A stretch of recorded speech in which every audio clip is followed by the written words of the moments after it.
Islamic videos के लिए Hind Islamic channel को सब्सक्राइब करें, बेल आइकन दबाएं ताकि नए वीडियो की अपडेट। इल्म की वजह से दिल में अल्लाह का खौफ पैदा होता है, अल्लाह की खशियत पैदा होती है। ये वो इल्म नहीं, अल्लाह अकबर, जिसको लोग हासिल करते हैं, ये वो इल्म है जिसको मुसलमान हासिल करते हैं। कोई इल्म बुरा नहीं है, लेकिन सारे उलूम से पहले इंसान इल्म दीन हासिल करे। उसकी वजह ये है कि जब उसे कुरान का इल्म होगा, उसे हदीस रसूल का इल्म होगा, और कुरान और हदीस के इल्म के बाद इंसान डॉक्टर बनेगा तो फिर वो किडनी चोरी नहीं करेगा।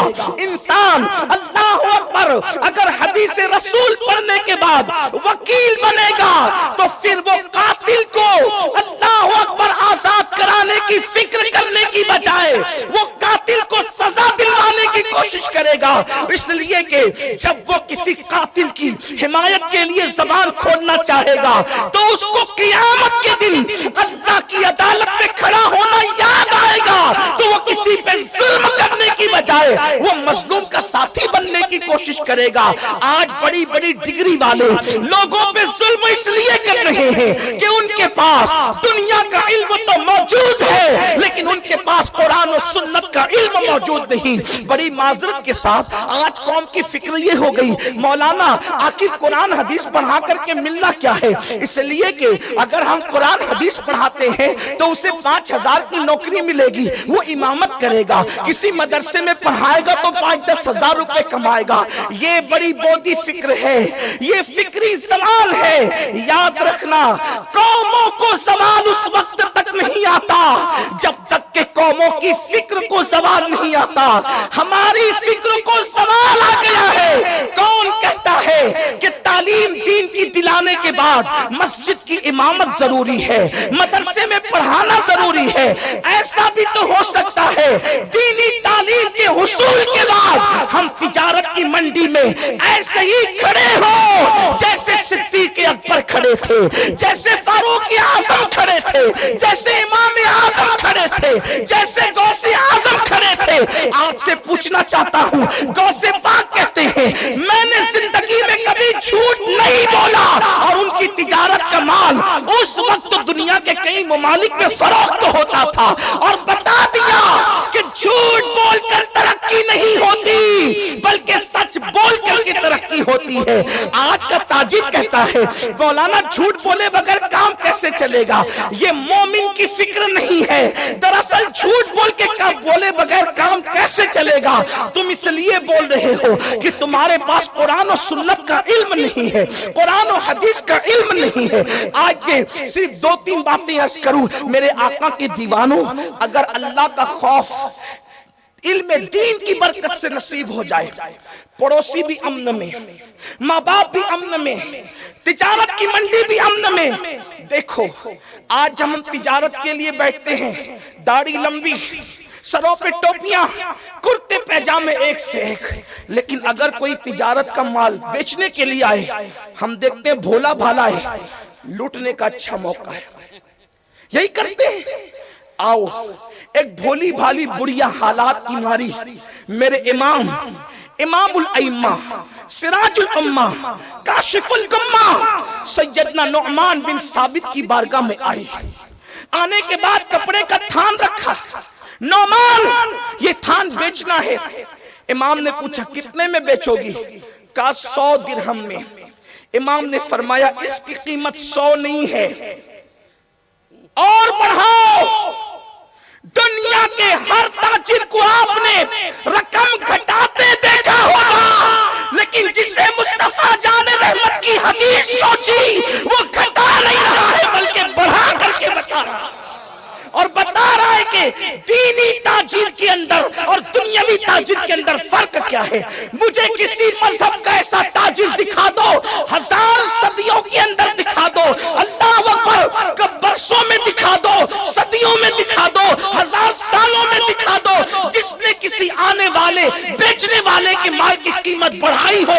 अगर किसी ने कीमत बढ़ाई है तो मुस्तफा जाने रहमत के गुलाम ने बढ़ाई है, और बता दिया है कि हम मस्जिद के सिर्फ नमाजी नहीं है, जैसे मस्जिद में इबादत करना, जैसे मस्जिद में सजदा करना, ये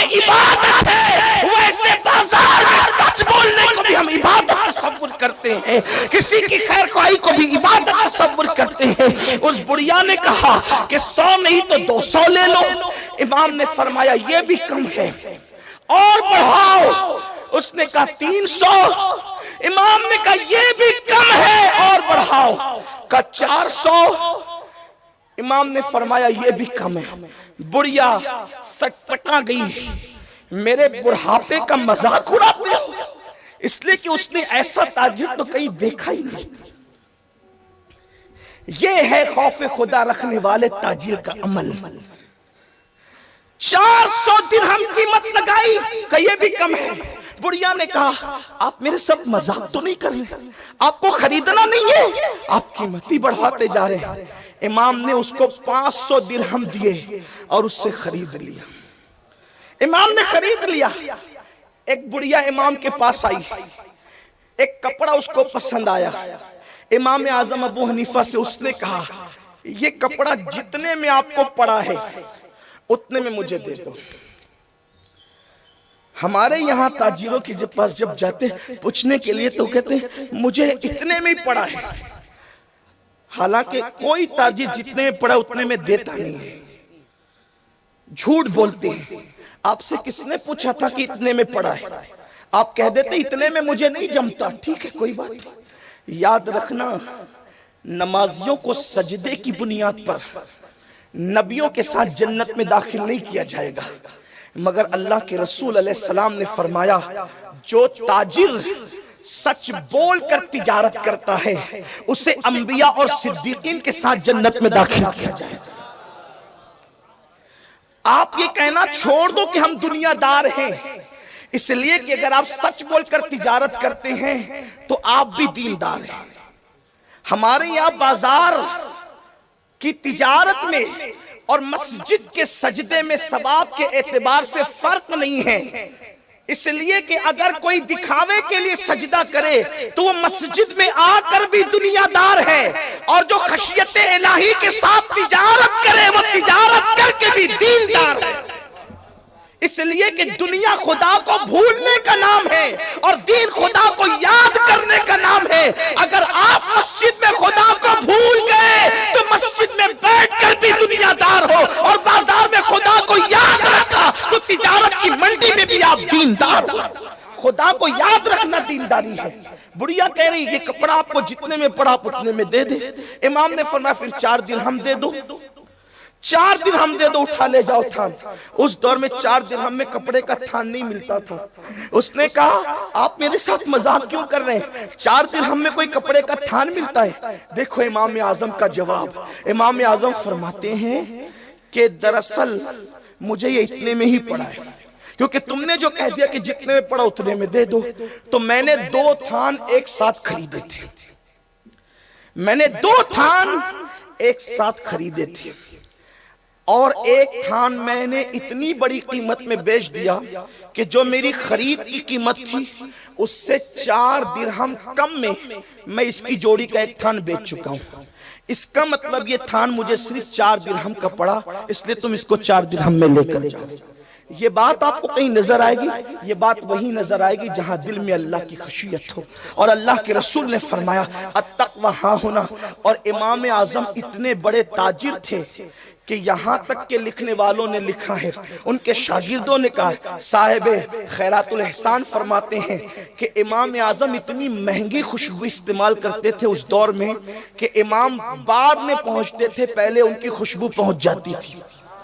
बाज बुजुर्गों ने यहां तक लिखा कि जो चादर इमाम अपने गले में डालते थे वो चादर की कीमत भी बहुत ज्यादा हुआ करती थी। कीमती लिबास, कीमती सवारियां इस्तेमाल फरमाते थे। हजरत इमाम अबू यूसुफ कहते मेरे उस्ताद ने 40 साल तक मेरे और मेरे घर के सारे अखराजात पूरे फरमाए। इतनी दौलत अल्लाह ने दे रखी थी। आप बताएं, लोग कहते हैं मौलाना हम परेशान है। क्यों परेशान है? अल्लाह के साथ बगावत करके परेशान है।